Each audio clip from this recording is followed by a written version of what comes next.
Hey guys, Karan from Movie Scrub here, and the only thing that's different about this unboxing of the Note 10 Plus is that it's shot using the Galaxy Note 10 Plus. So do keep that in mind when you're looking at the entire video, the quality, and I've done a bit of color correction, sure, but I've made sure that the entire video is shot using the phone. Now this is the Aura Glow variant, it's 256 GB of onboard storage and 12 gigs of RAM.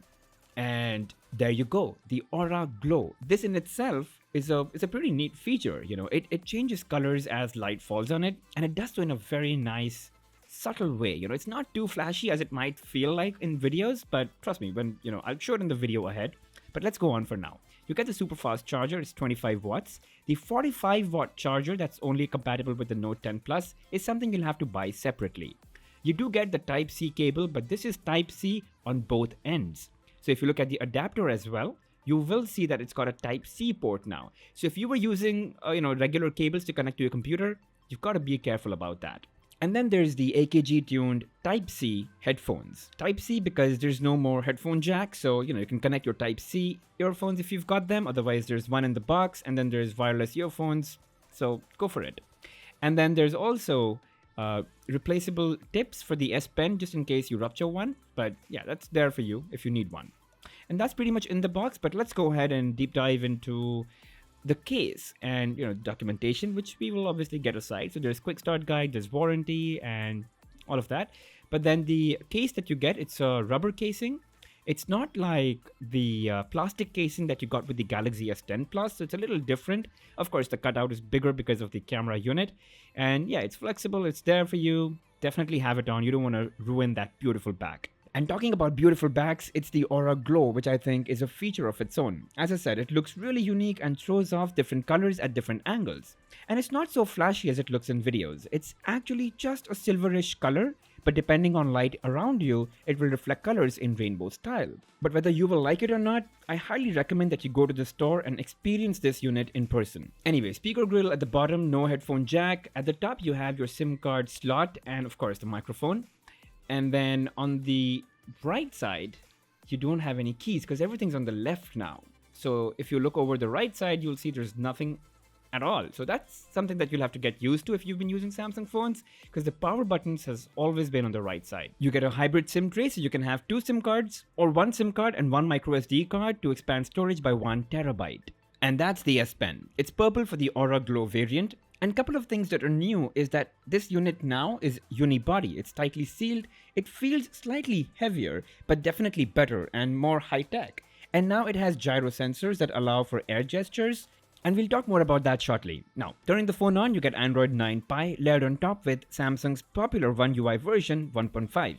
Of course, most of the stuff on the software front is already on the Galaxy S10 and the S10 Plus, and there are numerous videos that I've done, so do check those out. It's going to be on the cards on the top right corner. In addition to Aura Glow being a feature in itself, the Note 10 Plus has a couple of new features like a more bezel-less experience. So while the screen size is a lot bigger, the bezels are much slimmer, making for an incredible screen-to-body ratio. The whole thing just looks like a screen, and I cannot imagine it being any slimmer. You do get a smaller notch at the center, easier and just better placed. It still is HDR10 Plus compatible, it is still AMOLED, still the best resolution there is out there, 1440 by 3040 pixels, and still the best display in the market. You do get a 25 watt super fast charger, and guys, trust me, it's really fast. I've tried this on the other Note 10 that I have, it's amazing. But yeah, you do get a Type-C cable on both ends. But I'm really waiting for the 45 watt charger. That is supposed to be insane. And briefly touching the air gestures with the S Pen, I know a lot of people would not find it very useful. It's probably true, but for me, especially while shooting this video, it was so helpful. I could start recording, stop recording, and shift between different camera modes while I was shooting just with the S Pen. And talking about shooting videos, the Galaxy Note 10 Plus, it's got a bunch of stuff. First of all, it's got live focus, so it can blur the background real time, apply effects real time, so all while shooting, which I think is pretty neat. In addition to that, you get all your recording modes, for example 4K and 1080p, both at 60 FPS, which is just super smooth. If you're on 1080p, it allows you to also shoot HDR10 Plus videos, which are amazing in quality and very rich in contrast and colors. Now there's also zoom in microphone, so as you zoom in while shooting, it'll pick up more audio from where you zoom in, which is just fabulous.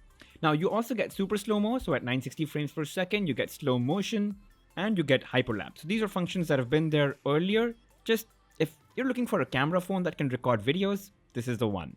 The headphone jack is gone, and that's something I'll miss because I do own a really good pair of regular earphones, but again, you can use the adapter. Otherwise, there are Type-C earphones right into the box, and anyway, wireless earphones is the way to go. Oh yeah, and they moved all the buttons on the left now. So they've removed the Bixby button, and they've replaced it with the power button, which if you keep on hold, it'll activate Bixby by default. And if you need to power off, you have to pull the menu down, press that power button. But all of this can be configured. So if you get into the menu for the the side key in your settings, you can set it off not to wake up Bixby, but to power off your device. And when you now long press, you can just switch it off. And yes, they've removed the heart rate sensor, which I guess is fine. And other than these things, everything else is pretty much standard high-end fancy flagship stuff, like the best and the most powerful processor. So the Asian markets would get the Exynos version, the American market is going to get the Snapdragon 855. And yeah, it ranks fairly well with all the other phones. You get the triple camera system with depth vision camera, but that setup you get only with the Note 10 Plus and not on the Note 10. So just something to keep in mind. So yeah, you still have your wireless charging, reverse wireless charging, everything top of the line actually. So there's nothing missing in this smartphone. It's everything packed into one, and you do still get a great battery life at 4,300 mAh. I don't know if you could ask for more.